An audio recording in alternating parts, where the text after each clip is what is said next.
to the Recipe Podcast, Celebrity Secrets to a Successful Life. This is the Gourmet Club live show. This is the Gourmet Club episode of what we do here at the Recipe Podcast studios.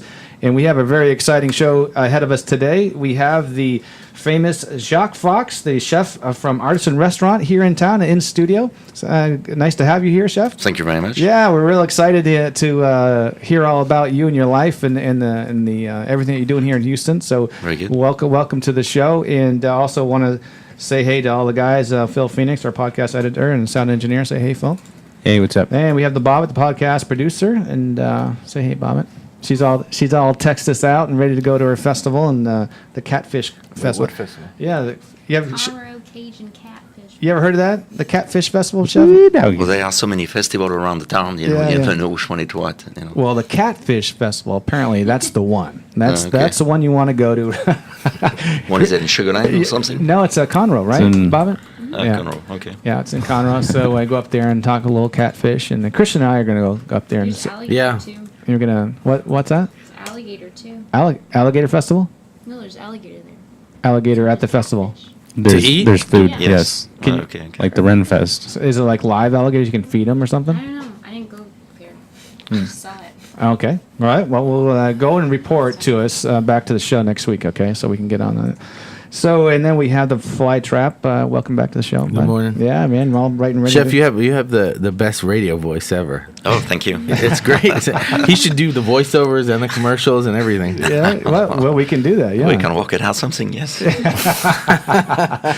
Well, Chef, welcome to the show, man. We're excited to have you in house, and so we have so much to talk about. I don't even know where to start, but Artisan, what a fantastic restaurant. Thank you. How long have you been? Have you opened that up? We opened the restaurant about 7 years ago. So. 7 years ago. Yeah. Congratulations on that. Thank you.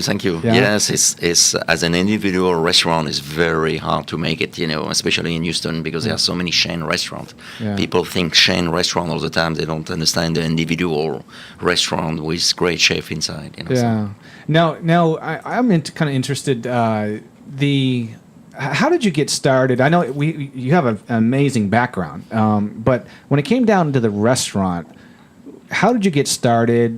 Do you have a partner involved? And how did you get? What's the recipe for getting started and getting that thing off the ground? Well, I was working in College Station at Miramont Country Club, and I was playing tennis twice a week with a member.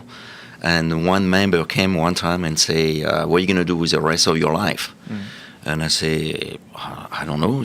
I'm a chef. So this is what I do."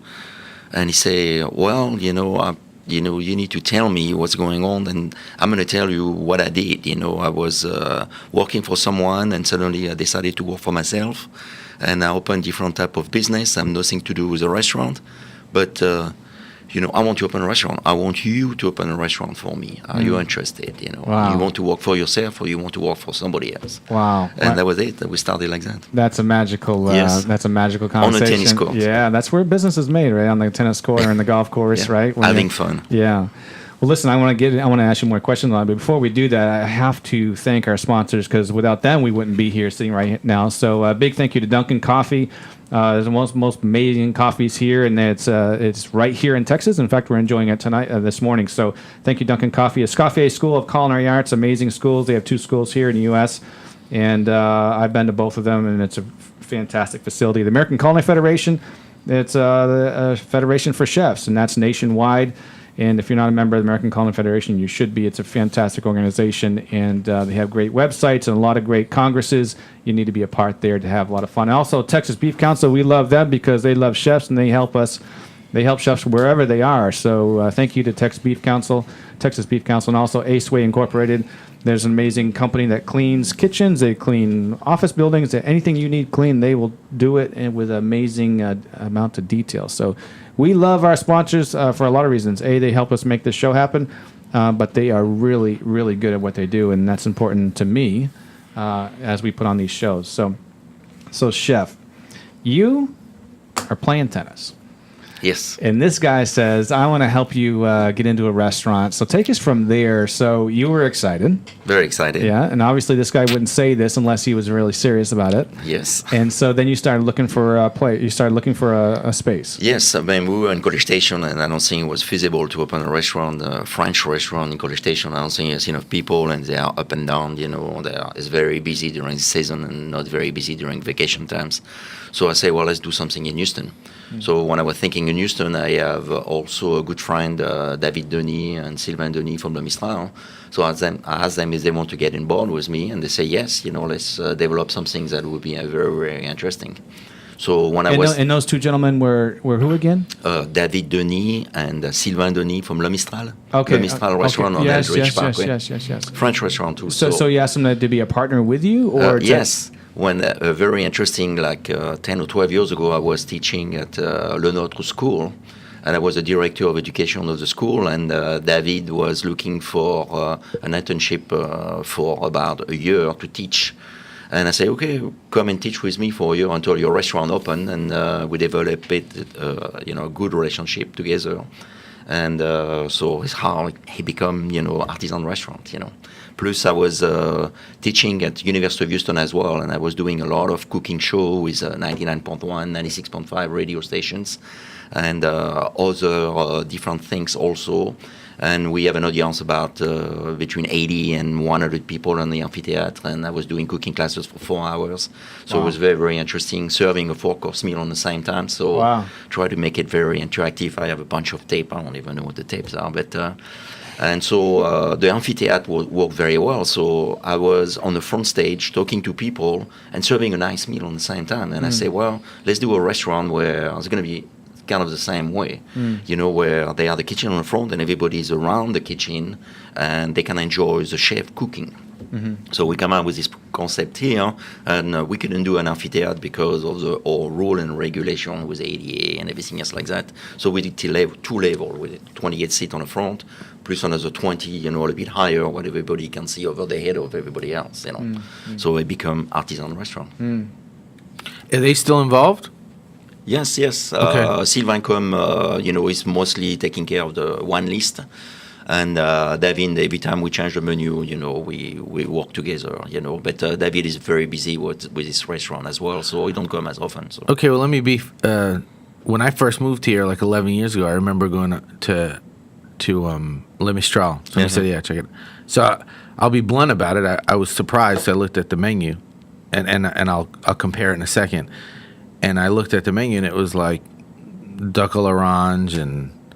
I don't know, a lot of really like old school French food. And I thought the food was fine, but I was like, damn, what is 1975?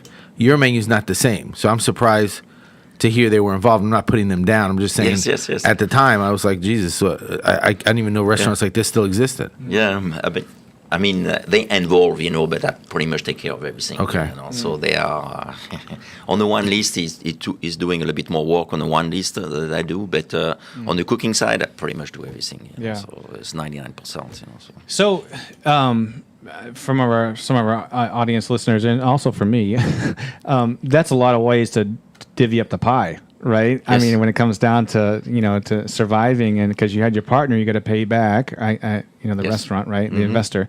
And then you got your other partners in. So that makes it pretty thin, doesn't it? Yeah, it's very, very, very thin. It's very difficult like that. So when you open a restaurant, you have to be careful what you do. So the less partners, the less investor, the better. So. Yeah. Now, you don't have to answer this if you don't want to, but so is there a point where there's an exit for the investor, or will he always be a part owner of the restaurant? It will be part owner of the restaurant. Usually, the investor invest on the restaurant, and they have 50% of the share. And after the people who run the restaurant have the other 50% of the share. Usually, it works like that. In most cases. Yeah. So 7 years, and are you still excited every day to jump out of bed and go in there, and things are you kind of out of the woods, so you feel comfortable? Yes, I mean, we out of the wood. We're never out of the wood. You never know what's going to happen. We could have a bad month, like September was a very bad month for us here. And I think it was bad for all the restaurants over in Houston. But, you have to rebound, you have to figure out what you're going to do. Next month is going to be a better month, and after you go back to flow, so it's up and down a lot, So. So you mentioned the chef's table. and it's fantastic. I mean, that's one of the coolest designs I've seen in a restaurant. Yeah, it's a great ambiance. Yeah. Have you ever had the idea of maybe like how bars have bartender takeovers, having like a chef takeover for like a week, like have a week of like a different chef every night take over the space? We when we created this chef table here, we wanted to have guest chef, at least 3-4 times a year, and we never really develop it, these things. But we have Italian chef who came, before 2-3. We have another one coming up, pretty soon here, and we try to do everything, inside the chef table. Like we did something with opera. And, I saw the pictures for that. Yeah, so it was great. And you did one with the ballet as well? With the ballet, it was not the opera, it was the ballet. Yes, right? Yeah. It was the ballet, yes. So it was a lot of fun. Yeah, that event, and you had like 4 different chefs. 4 different chefs here. So and a guy from last week, the chef from Uchi, he did it. Oh yeah. Remember he talked about it? Yeah. We had the chef from Uchi here. So there was a chef, and the dancer, and we put 10 dishes together. The rest was coming back from the back of the kitchen, of course, but a lot of fun. Yeah, a lot of fun. And the artist got to cook with the chef, right? Yes. Yeah, that's cool. Yeah, we developed the recipe together, So. What's that? Harper Waters with Houston Valley. Yeah, the ballet. Yeah, Yeah. she was cooking with. Yeah, and they loved it, so we're gonna do it again this year, So. Bobby, you woke up all of a sudden over there. I mean, You grab one of those labs so we can hear you. Our audience wants to hear your Southern Belle voice. Chef, speaking of the ballet, I think we have a picture here, and you need to explain it. I'm not quite sure what this is. Do you have that? There's Jay. I think there's a picture of. Yeah, can you explain that, bro? Here it is. You see this beautiful guy here. That's me. Where did you get that picture? Oh, I'm telling you, we're sneaky with what we do. And Bob finds all kinds of things. So, you're styling there, bro. Yes. Yes. I mean, makeup on and everything you can think about. Jay, pull that back up. I can take a look at it. So tell us what's going on there. Well, in my career, I work for Club Med. I don't know if you know what Club Méditerranée is. It's like sandals, but it was developed by the French in the 60s. And so they have it's divided in 2. We have the GO, so the gentle organizer, so that's me, that want to work inside the resort. And there's the GM, the gentle member, is what we call that. Okay. So the member come and spend a week, or usually it's mostly a week, in Club Med and have fun. So what we do, not only as a staff, like all these people beyond me, she was a chief hostess, a blonde girl. The other girl was doing maybe mini club or something like that. So all these people here during the night get together, and we have a choreographer, and we develop shows. So, and so it's 1 hour the show. The show are about 2 hours every night. And as the member of the kitchen, I was not necessarily, allowed to do the show, but I wanted to do the show. I wanted to do something different. Me, life, I think, is very important. You want to be a chef, yes. You want to work 12 hours a day, yes. But what are you doing for the next 12 hours? Yeah. I mean, you go to bed, no. You want to go drink, you gotta out dance. to the bar, no. You want to do stuff. You want to dance on stage. You want to even sing on stage. You want to do sport. I have all the time teams in Club Med. They pick up the chef and they say, okay, chef, what kind of team you want? Who do you want? Wow. So I pick up chefs all the time that were, very sportive. Love sport, so we could have fun all the time. So not only working hard and try to develop the best food, but also having fun, when we finish with Club Med, when we finish our work. So Club Med was like that. So we run, with my friend. 5 o'clock we wake up, we go run a 10K, we go to work at 7, we finish at 2 o'clock. 2 o'clock we go on the beach and we do sailing or windsurfing or whatever we wanted to do. Sometimes we did a lot of running. And after, just before, usually at 4 o'clock, sometimes I go run on a mountain with my friend too. Come back, go back to work, finish around 9:30, 10 o'clock, go push some weight, and after go to the show, get a little bit of show, finish that, take a shower, go to the nightclub until, 1, 2 o'clock in the morning and finish and go back to work. That sounds and just start like your over schedule, again. Christian. Yeah, that's what Christian. No. Except for the running part. Yeah. Oh, the running part. Everything's exact except the running part. I ran so many miles in my life. Yeah, know. you can tell, like from the picture, your legs look like Jack. Yeah, man. You look like one of the bad guys from Die Hard. Yes. Christian, you have one outfit like that, don't you? Yeah, I thought I saw Yeah. you wear an outfit like that. Yeah. I wear it during the holidays. Yeah. Okay, yeah. And All right. to the Catfish Festival. Well, there you go. Well, Chef, then now you know that your next gig that you have, there's a guy right here in front of you he has the outfit and he loves to dance. So. Yeah. But So- if you've never been on a show, it's incredible, Yeah. because you have be on stage and you have all these boxes, and you're gonna do usually we do 10 mini shows inside the show for 2 hours, and so you have all your outfit comes out. So when you finish one, the guy talk on the microphone for 30, 45 seconds. You have to get ready for the next show. So everybody jump on the back, everybody take off the clothes, they put the new clothes and get ready on both sides and do the next And show. what country is this in? Where was it U.S. or no? It wasn't U.S. No. It was. He's not allowed to say. No. I did Sicily, Camarina in Sicily. I did the Maldives Island. I did New Caledonia. I did Eilat in Israel. I did Greece, Kos in Greece. I did Guadeloupe. I did Haiti. I did Copper Mountain. I was in Copper Mountain in 1985. And these are all shows at all of them. Yeah, so I was a Was it chef like- on all of them. Was it like a ballet or what kind of? Yeah, dance it was kind of a ballet, so Yeah. it was very interesting when we have the ballet. I say, let me show you what I did, since I was built and I could do some different stuff, they use me all the time on the show. So I used to pick up, the guy was dancing with a girl, gave it to me, I was on a box, and I have to bring the girl up like That's that so on the much top fun. of my head. Yeah. Come on, Bob. Come over I here. didn't- no. Come over here, Bob. Where Let- is this? Bring back I the did dance. hypnotist. I did ballet for 13 years. Bring back the Okay. hypnotist Yeah. over here. Yeah, So it was fun, you have to Yeah. rehearsal, but the problem at the beginning, the first month is very hard because, you work during the day, you do all kind of stuff, so then you finish the show, and at 1 o'clock you go rehearsal the show until 2 Yeah. or 3 o'clock in the morning, the first month. It was insane, the stuff we were doing. It's But it was hard. fun. It was fun. And did you get paid for the shows, or that was just no? Just for the fun of it, Yeah. So nobody wanted to do it because it was hard, Yeah. But me, I did it because of the fun, I wanted to do something different, all the time. I tried to keep it busy, So. Yeah. And then somewhere along the line, you met a pretty girl Yes. that brought you to the Yeah. U.S. In Right? 1985, I met my wife. She was a nurse in the village, and I think Jay might have a picture over there. I think I'm not sure, but so That looks like an egg, an onion. Oh no, No, down there. not that one. That one. well, actually, this is my third wife. I saw a pretty girl. I saw a pretty She's girl. pretty. Yeah. That's no problem at all. Wrong one, wrong one. Yeah. She have a PhD in psychology, so you don't want to bring her because she can analyze everybody. Hey, you should have told me we're interviewing the most interesting man in the world. Wow, right on, right? Wow, He does the commercials, the beer commercials, and everything, right? Yeah. So, Yeah. Well, that's so you came to the U.S. and where did you land first? well, in '85, I came and worked in Copper Mountain, Colorado. And after I left, I met my wife, who is the mother of my kids.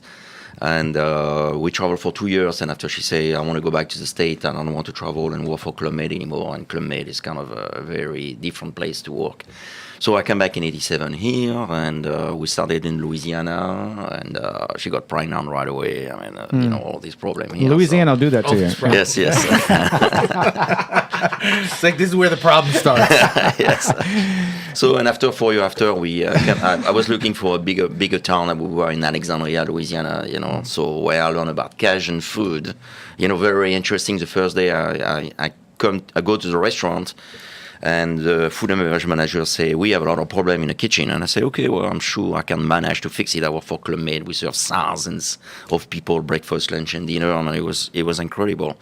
So I show up in the kitchen at 11 o'clock, and the guy is cooking fish on a black skillet, and he's smoking, and it's all black. Yeah. And I say, oh my God, do we have problem here? Yeah. So I try to explain with my little English at the time, we're going to reset the pan, we're going to recook the fish, and we're not going to burn it, I say, no, this That's is a famous- recipe. That's And it's the like, red you must fish, be kidding me. black and red so, fish, yeah. Yeah, so for 20 minutes we went back and forth, and the food and beverage manager said, no, chef, it's like that. I say, oh my God, I come to a country, they burn the fish and they serve it, and everything is okay. I mean, it's like, this is going to be incredible here. So. Yeah, Paul Prudhomme, he literally killed the species, but with that one recipe. Yeah. Pretty much. Yeah, he killed that species for a while because it became so popular. The black and red fish. Yeah, black and fish. Yeah. So. Yeah. So, you know, it's a chef. Just do you remember, like in the '80s, like how popular Club Med was with the commercials and everything? I know. You know? I know the name, but I don't. I That can't was place like any of it. that was like the place everybody wanted. Like in the '80s, if you were like in your 20s, Yes. you wanted to go to Club Med. Yes. There's probably like, you know, a lot of shenanigans going on over there. Yeah. The people from New York love Club Med, and There they you go. all went to the Bahamas. That's where I grew up. Sure. And everything else like that. It was a big deal, you know, for Yeah. the New Yorkers. A But in huge France, deal. it's very popular as well too. So Okay. very, very popular. So did you get involved with like people that were there on vacation sometimes? Oh yes, of course. That's the point. Yeah. Let me rephrase that question. No. We're gonna stop here. Yeah, that's good. That's good. So, who do you say? I don't know, like in your younger years, was the biggest inspiration for you culinary wise, and then fast forward to today, who's your biggest inspiration for food in My teacher definitely in school, you know. So in 1973, when I started, you know, after a week, I wanted to quit the school because teacher was completely crazy. I think myself, but he was an incredible chef. He worked in Paris in the 3-star Michelin Maison Prunier. And actually, after 2 years, you know, I say I want to go to Paris, and he say, "Okay, I'll get you to this 3-star Michelin here." And Wow. he was an incredible chef, very, very strict, you know, beyond recognition. You know, nobody, as soon as he get inside the room, nobody was moving, nobody was doing anything. You know, so I mean, it lasted about 6 months, and after we make joke about it, you know. But it was a great inspiration, you know. And he passed away this year. He also very, very sadly. But he was a great chef, you know. And of course, after you know, one of my favorite chefs is Bocuse, of course, who also passed away, unfortunately, you know. But I like Bocuse because it's very classical, but it's classical the whole way. I went to this restaurant a couple of years ago with all my family. And we have a great time. You know, the food is good. It's no, you know, all the molecule cooking that everybody do now and stuff like that. Not everybody do, but it's not my cup of tea. You know, I like classical. I like to taste the fish. I like to taste the sauces. I'm big in sauces. You know, we do all sauces from scratch at Artisan restaurant, and I think it's a big part of cooking. You know, so definitely, you know, the old Bocuse, you know, classical. You know, Escoffier too. If you pick up a book of Escoffier, I mean, everything is classical inside here. So I like this part. You know, so. I just spent the weekend with Michel Escoffier out on the West Coast, so I got a chance to be with him again. But so, what about fast forward to today? Where do you gain inspiration in writing menus, and what's your influences? Well, what I try to do, you know, I try to make it very interesting. So I call, you know, my French cooking eclectic. Because we use a product from America, and we use all the sauces and the techniques, you know, from France. So it's kind of a mix together.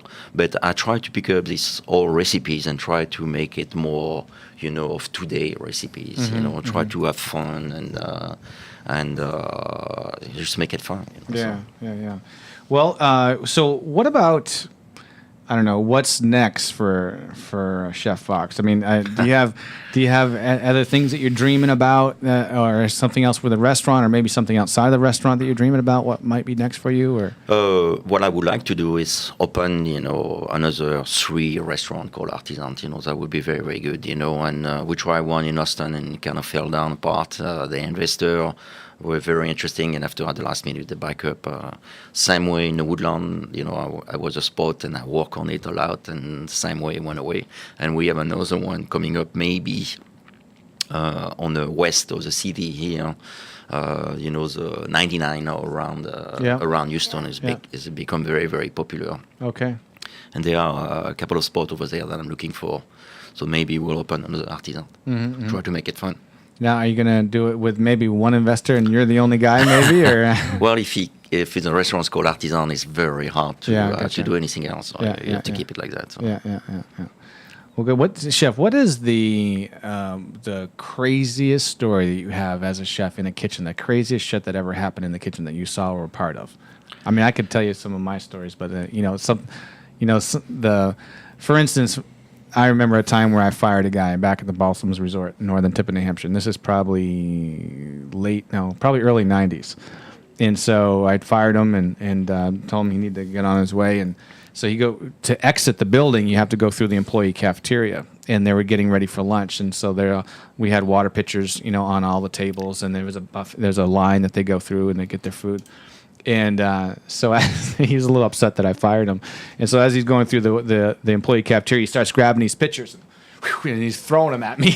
And then so the employee cafeteria is off to the side, and then here's a kitchen. There was a huge kitchen this way, and I'm standing here, so all the rest of the employees could see with these water pitchers going flying by my head. So I have a lot of stories so you must have some great stories. What is the craziest shit that you ever saw? Well, a lot of stories. Yeah, you've been all over the world. Right? Yes. But inspirational, the one in Louisiana was the best. The first day I arrived, of course, after the fish story got a bit crazy. The dishwasher was a young, just get out from high school, and he came on the morning, with double shift, so he came back at night, came back at time drunk. So I tried to talk to him and see what's going on, but he was very upset. He was starting to throw everything away. So I fired him, on the spot. First day I start to fire people. I mean, it was bad. And so the next day he come back and the kid apologized. And I say, wow, that's good. So I say, okay, you apologize. You get your job back. And I tell him, I say, if you're smart and if you follow my lead, you become the chef here one day in a restaurant. And wow. 4 years after, he becomes the chef. Wow, what a great story. I keep looking for those stories. You know what I mean? I mean, just and I'm guilty at my property that I just want to keep giving everybody another chance. Another chance, yes. Yeah, and it's like 1 out of 20 that will end that way. Yeah. I mean, it's not for everybody, but fuck the Hell's Angels are going by here. Yeah. I mean, he stay with me, he stay with me. I say, I do something, follow me. I do something, follow me. Do what I do, and he just pick it up. 4 years after I left, and somebody has to cover, and it was not very good. Of course, the kids that I formed for 4 years, became very, very good. And so the other chef left, and he took over, and he was doing cooking show. He was doing this because he followed me on everything I was doing as well. So smart kids, and it was not only me; it was him also wanting to do something. So you got emotional right there.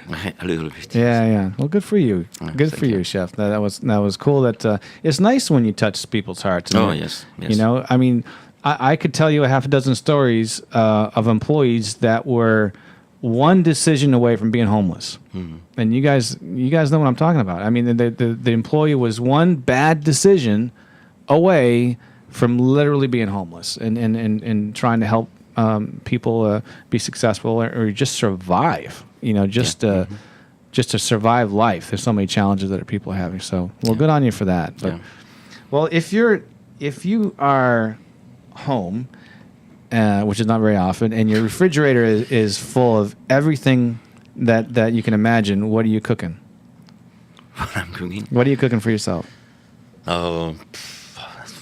Full of what I can imagine. I don't know. I like to do a stew at home for some reason or another, because, I can simmer it very slowly, and I can do different things on the same times, and you can develop really the flavor of the food, and so I do a lot of stews, So. Yeah. Chef, it's clear that you stay in good shape still. Probably very active, and you're always doing stuff. I think I can take him though. I don't think so. You know what? You should put. You see how quick he said no? I don't think so. Just in case, I have 2 black belts in Aikido. Holy shit! Aikido, okay, you're right. 2 black belts in Judo. It's just in case you forgot about that. What is one belt not enough? Did he treat you like a rag doll? You get your first black belt, and after you get a dan, you get another level. So we have a guy at the club that we can face you off with. Okay, good. Yeah, Abel? he's good. Is Steven Seagal or something like that? No, he's not like that. But I just want to see you break his arm because he beats us up at work all day. Oh, is Abel that guy? Yeah, he can do all that stuff. Oh yeah, he's a monster. Yeah. Oh, I didn't know that. Yeah, he'll put you in a hand lock, and then all of a sudden you're behind the podium like he'll twist your pinky and you'll be on the ground. That's right. Yeah, which you didn't do that, right? No. But he could. I'm a nice guy, so. But that's what. But so you keep your body in shape. But I remember I'm a member of the Shen and you are as well, but everybody leans on you in town to say, if you really want to hear about the Shen, you need to talk to Jack Fox. Yes. So we had a Shen meeting at your restaurant, and then I remember you rolled in and you told the history, and you basically told it all the way back to the 1500s till now. But 1248, yes. Right, but with in a brief presentation. Yes. I said, how does this guy's memory so good? So I wonder, like, how do you keep your mind so sharp? You know what I mean? Like, do you read a lot? Do you? Well, read. I mean, it's easy with a computer. You can read. You're looking for something. I mean, I wish I have a computer when I started in 1973 or when I was a kid. I mean, computer. It's an incredible tool. You forgot something, you type it, become everything on the front. You read it, and you can go back to what you need to do. It's not like I need to look for a book. I need to look for the. No. You type a word path. It is here. You read it, and you go back to your work. I mean, it's incredible what you can do. So you have to stay sharp. Yes, it's not easy. Yeah, It's not I think it's nuts. There's so many good restaurants in Houston, Yeah. but there's like maybe 3 or 4, and you can count Del Grande in it in that conversation small for guy sure. too. So, Cordial's but we have like in Houston maybe 4 or 5 chefs that if you brought them into one of these new restaurants and those new chefs heard of their experience and where they've been, whatever, like you'd be blown away. Because it's very quick to be like, oh, here's the new concept. It's fusion, whatever. The restaurant lasts 2 years, and then there's another investor waiting to give that new chef another restaurant. Yes. And they can fail over and over again. I'm not being specific, but I've seen it happen here in Houston. Yeah. And then you have a chef like you. It's like if they lean more on the dudes that have been around for a long time that had your type of experience, they might execute something that had more sustainability, something that would stay open for a longer period of time. Yeah. And I don't think people even know that's who's running that restaurant, that you're this wealth of knowledge and this wealth of experience. Like, it blows me away to hear the Club Med stories everywhere you've been, because you meet one of these, even people meet me, I'm like, oh, I've worked here. You named like 17 places. I feel like a jackass. Like, I haven't done anything. I've only worked at Really? 3 places. I've only That's what I worked mean. at It's like 3. you just feel like, well, I haven't done anything yet. Well, one of my best places that I worked, it was at University of Houston, the Conrad and Hilton Hotel Restaurant Management when I was Really? over there. And actually, I was sitting down with all the teachers. They're all PhD, I mean, it's nice to sit down around the table, develop curriculum. I mean, once a week, we sit down and talk about the program, how we can improve it, So that was very, very different from me working in the kitchen where you have more a South American crowd. You develop your Spanish, so that's very, very good too.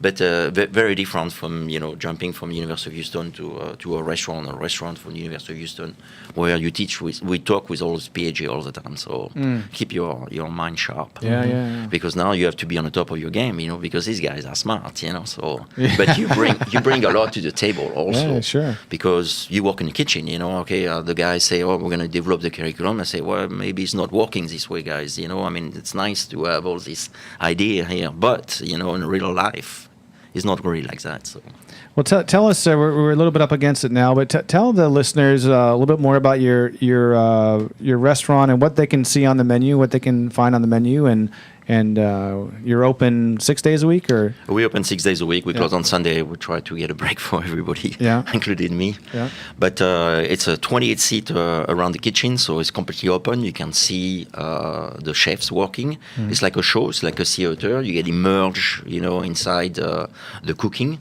So if you want to eat good food and see what's going on, I mean, it's an incredible show, especially on Friday and Saturday when it's very busy. I mean, you can see a kitchen working, and like clockwise too, because everybody know what to do and know what to put on the plate at the right time. The plates look exactly the same all the time. So it's a lot of fun, to be able to sit down, around this 28 seat. We have some other intimate seating, a little bit around the restaurant as well. And we have 3 private rooms, one for up to 14, one up to 28, one up to 10, another up to 12, and up to 90. So we have plenty of room inside the restaurant for accommodate all kind of type holiday of parties cooking. or anything else. Yes. Yeah. And we do everything from scratch. So the restaurant, we handle the food one way. The banquet food, we do exactly the same. So usually we get 3 choices to people. We cook everything to order. So everything is fresh. We cook the food, we put on a plate. The plate go to the customer. So never stay in a hot box, never put a cover on the top. So make our food, very, very nice and fresh. So. Yeah, and Jay, I think we have a picture of the front of the restaurant there. I think of as well. So there are viewers on YouTube will find it there. So it's a beautiful picture of the outside of the restaurant. Mm-hmm. Well, that's awesome, Chef. And also, if you could, for our listeners, celebrity seekers to a successful life, if you could go back 30 years and give yourself a piece of advice, what would it be? I will work more on a 3-star Michelin restaurant, I think, so if I was a chef, graduate from school, go to France. I mean, there are some also great restaurants here in the United States, but I will go to France, and I know it's tough in France because I send a lot of students to come back after 2 months because they cannot handle working in the kitchen.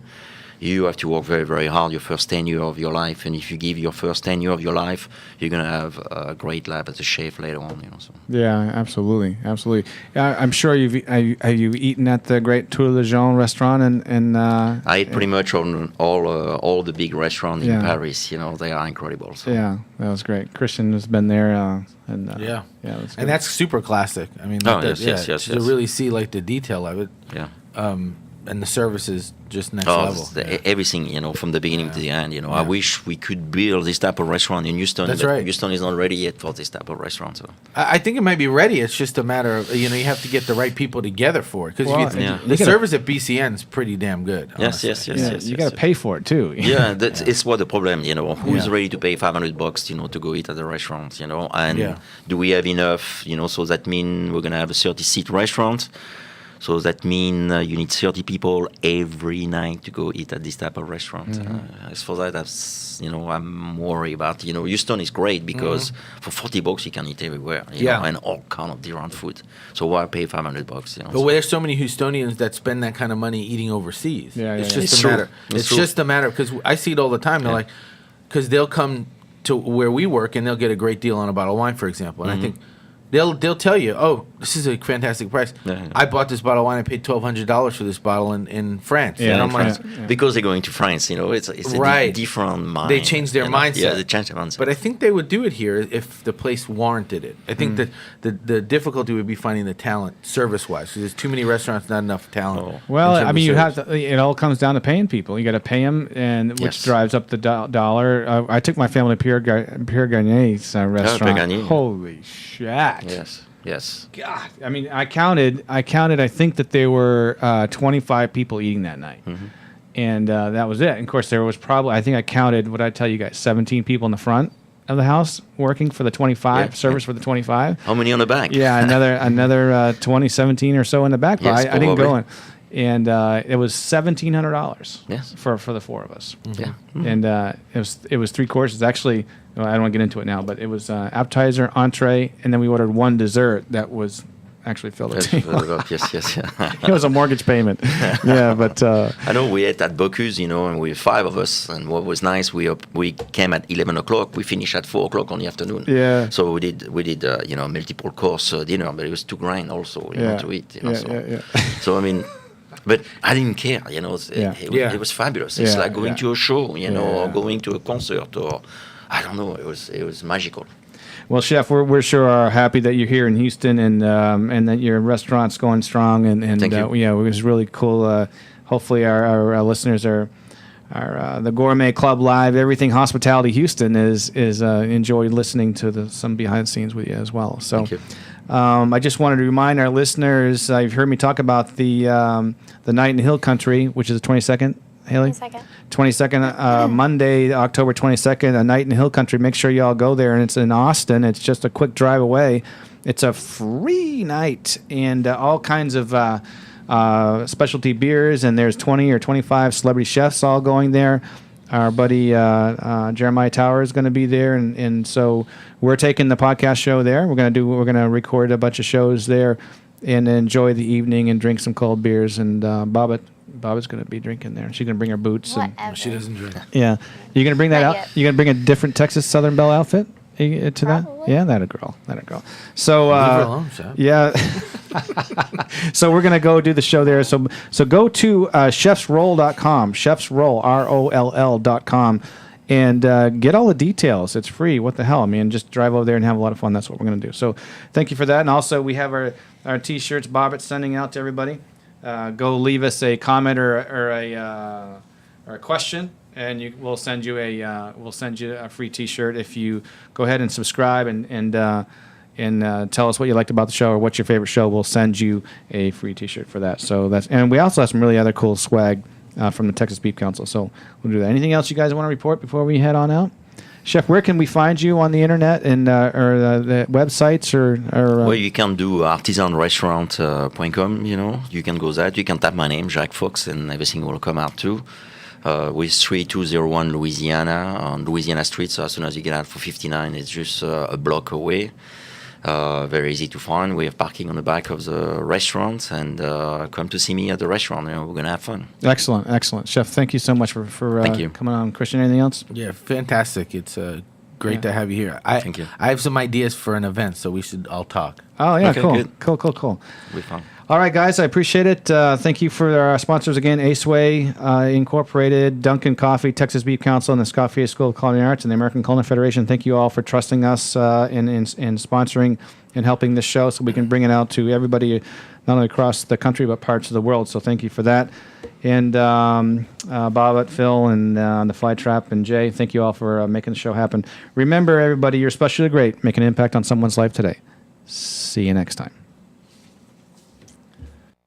Today's show brought to you by Dunkin' Coffee. Mills Dunkin' is a great guy who will fix, grind, and make the perfect custom blend of coffee for you. He has a full service of coffee and teas for hotels, clubs, and restaurants. Customer service is also their best attribute. Just ask me, because that's why we love them. Go out to their website, dunkincoffee.com, and try a blend today. That's DUNCAN, dunkincoffee.com. Escoffier School of Culinary Arts. Are you interested in fulfilling a career in culinary arts or pastry arts? Then you need an educational partner that can help you reach the next level. Escoffier School of Culinary Arts can help you excel in the kitchen and beyond with a balanced curriculum that focuses on the latest culinary skills and methods as well as business and operations.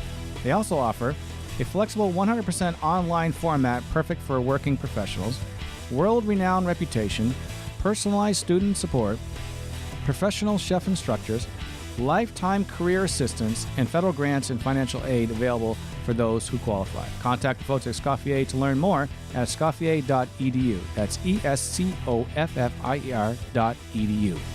American Culinary Federation.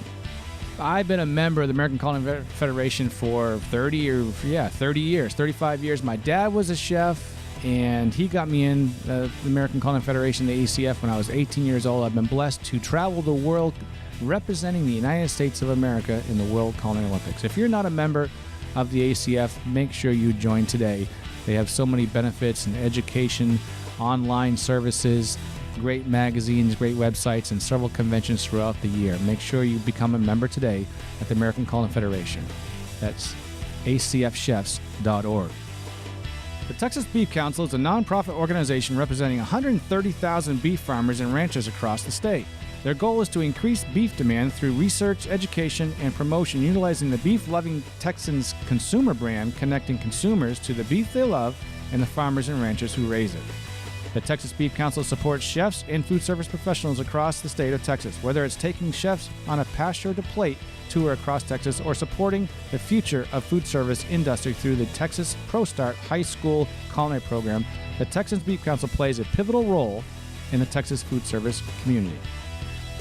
Aceway Incorporated is a janitorial maintenance company in the Houston area. The owner, Ricardo Acevedo, is such a great guy. Ricardo and his team will come in and help you clean out your kitchens, front and back of the house, office buildings, you name it, they'll clean it with amazing attention to details. Aceway takes great care of your facility, and they also have exceptional customer service, and you all know how much that's important to me. So go to, actually you can dial up their number, 281-879-9899, and you will get Ricardo firsthand. So thank you so much for watching today's show. See you next time.